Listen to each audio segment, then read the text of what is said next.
Shalom anak-anak semuanya.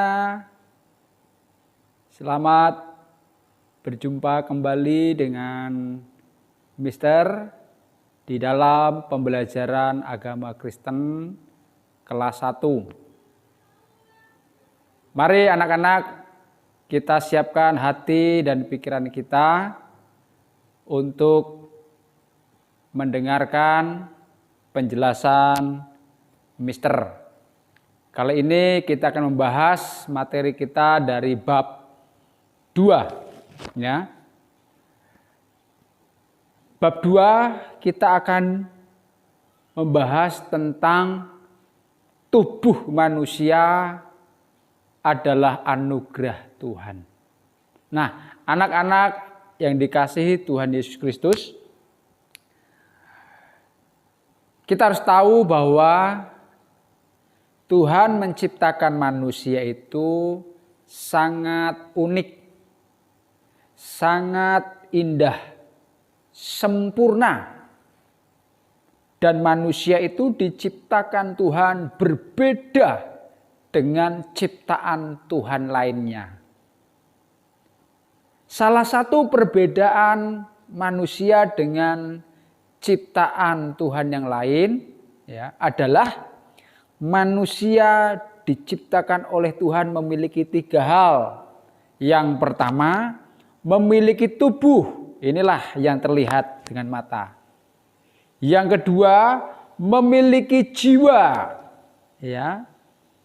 Jiwa. Yang ketiga, memiliki roh. Ciptaan Tuhan yang lain tidak memiliki apa yang dimiliki manusia. Ya. Ciptaan Tuhan seperti binatang dan tumbuhan hanya memiliki tubuh, tapi jiwa dan roh tidak ada, anak-anak. Nah, kita bersyukur bahwa kita diciptakan Tuhan menjadi manusia. Dan manusia itu adalah makhluk Tuhan yang paling istimewa, paling mulia. Jadi anak-anak harus bersyukur ya, kalau kita diciptakan Tuhan menjadi manusia, itu adalah anugerah Tuhan. Tubuh kita diciptakan Tuhan, itu anugerah Tuhan. Jadi kita perlu menjaga, merawat tubuh kita tetap sehat ya, sehingga bisa memuliakan Tuhan. Nah, anak-anak ya, tubuh manusia diciptakan Tuhan memiliki 3 bagian. Memiliki 3 bagian. Yang pertama ya, tubuh manusia bagian atas. Nah, yang kedua tubuh manusia bagian tengah. Yang ketiga tubuh manusia bagian bawah. Nah, apa contohnya tubuh manusia bagian atas? Ya, contohnya adalah kepala. Nah, kepala ini adalah tubuh manusia bagian atas. Dan Tuhan menciptakan kepala ini terdiri dari banyak anggota tubuh, banyak bagian. Misalnya di kepala itu ada apa? Ada rambut. Nah, ini rambut. Tuhan ciptakan rambut untuk apa?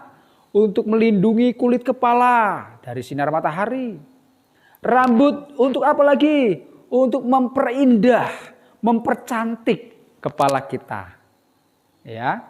Nah, selain rambut apalagi yang ada di kepala? Di bagian dalam ada otak atau akal. Untuk apa otak? Untuk berpikir supaya manusia pinter, cerdas. Nah, apalagi di dalam kepala ada mata. Mata untuk apa? Untuk melihat yang baik. Ya. Hidung untuk apa? Mencium aroma, mencium bau. Ya. Mulut untuk apa? Untuk berbicara. Ya. Untuk berkomunikasi yang baik. Ya. Untuk berdoa kepada Tuhan. Telinga untuk apa? Untuk mendengarkan. Tentu mendengarkan firman Tuhan. Mendengarkan hal-hal yang baik. Nah, di bagian dalam mulut ada apa? Ada gigi. Untuk apa itu? Untuk menggigit, mengunyah makanan. Nah, anak-anak, itulah tubuh manusia bagian atas. Yaitu kepala. Ada banyak sekali anggota tubuh di bagian atas. Nah, itu semua Tuhan ciptakan hanya untuk yang baik-baik, untuk memuliakan Tuhan, untuk jadi berkat buat orang lain. Nah, sekarang yang kedua, bagian tubuh, bagian tengah. Tubuh manusia bagian tengah itu mulai dari leher ke bawah, ya, sampai ke pinggang. Ada apa? Ya, di tubuh bagian tengah, contohnya ada mulai dari leher. Nah, ini leher, ya. Untuk apa leher? Untuk tempat meletakkan kalung, ya. Ini leher. Ada pundak atau bahu. Ini Tuhan ciptakan untuk apa? Untuk memikul beban, memikul sesuatu. Kemudian ada tangan. Tuhan ciptakan 2 tangan. Untuk apa? Untuk menulis, untuk mengambil sesuatu. Bahkan ketika berdoa, kita bisa pakai untuk melipat tangan. Ya, ada dada. Nah, ini dada manusia, ya, yang diciptakan Tuhan begitu indah. Ada perut. Nah, ini bagian, ya, anggota tubuh bagian tengah. Ada perut. Ya, di dalam perut ini ada banyak sekali organ tubuh manusia. Ada usus, ada jantung, ada paru-paru.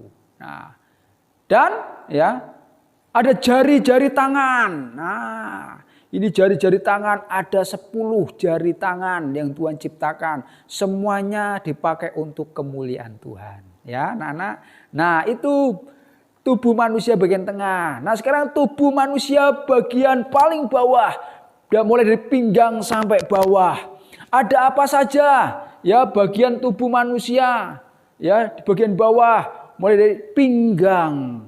Nah, pinggang ini untuk meletakkan, ya, tempat kalau kita menggunakan celana, ya, supaya, ya, kelihatan menarik, ya.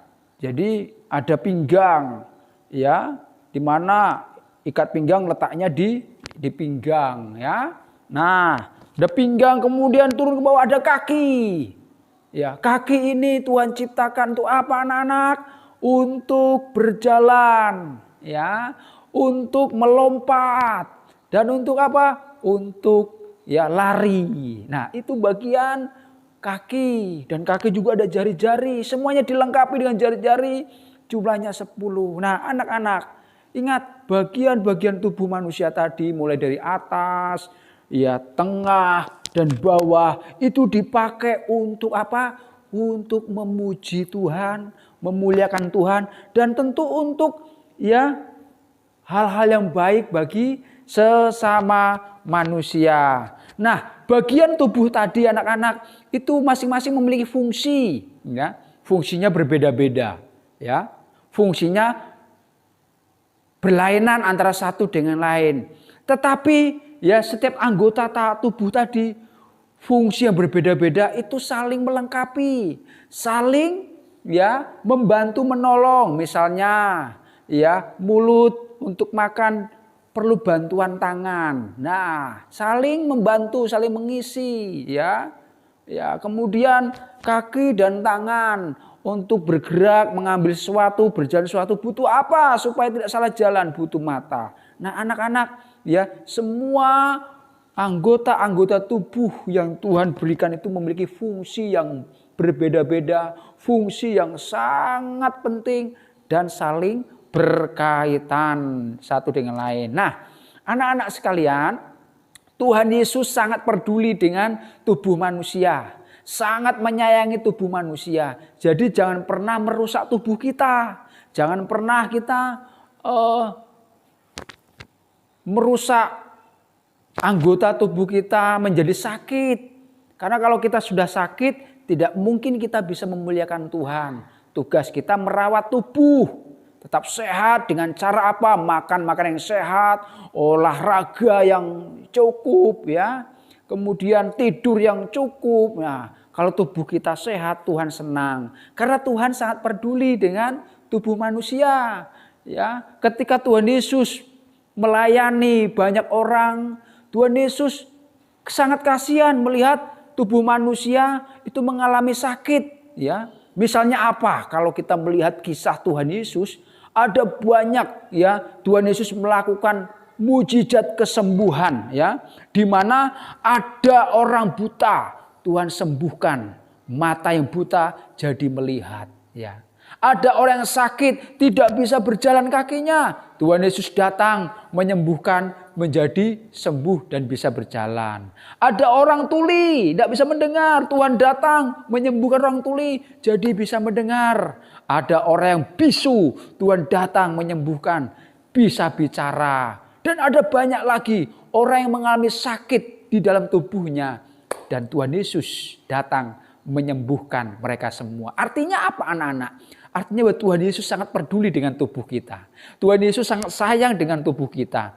Jadi jangan kita merusak tubuh kita ini anak-anak. Ya, oleh karena itu anak-anak kita mesti belajar mengasihi, menjaga tubuh kita tetap sehat, tetap bersih supaya kita bisa memuliakan Tuhan. Nah anak-anak, di dalam kitab Keluaran pasal 4 ayat 11 sampai 12, Tuhan Yesus banyak melakukan mujizat seperti yang Mister katakan tadi, orang buta sembuh jadi melihat, orang bisu sembuh jadi bisa berbicara. Kalau Tuhan Yesus saja sayang dengan tubuh kita, kita juga harus sayang, ya. Nah, di dalam Mazmur pasal 150 ayat 1 sampai 6. Anak-anak nanti bisa baca, ya. Di sana Tuhan ingatkan semua makhluk hidup yang bernafas termasuk manusia, ya, harus belajar memuji Tuhan. Dengan apa kita memuji Tuhan? Dengan tubuh kita, ya. Dengan anggota tubuh yang Tuhan berikan bagi kita, ya. Misalnya apa? Tuhan ciptakan mulut, harus kita pakai untuk bernyanyi buat Tuhan. Tuhan ciptakan tangan, kita pakai untuk memainkan alat musik bagi Tuhan, ya. Ya. Kalau kita pandai menari, ya, gunakan kaki, tangan, badan kita untuk menari buat Tuhan. Nah, anak-anak, karena tubuh kita adalah anugerah Tuhan, tubuh kita adalah pemberian Tuhan. Ayo anak-anak, jaga tubuh kita tetap sehat. Dan kalau kita sehat, mari kita memuji Tuhan, memuliakan Tuhan. Selalu rajin berdoa, baca Alkitab, rajinlah beribadah. Nah, anak-anak, demikianlah pelajaran kita kali ini. Kita diingatkan Tuhan, karena tubuh kita adalah anugerah Tuhan. Mari kita berikan yang terbaik tubuh kita bagi Tuhan. Tuhan Yesus memberkati semuanya. Salam.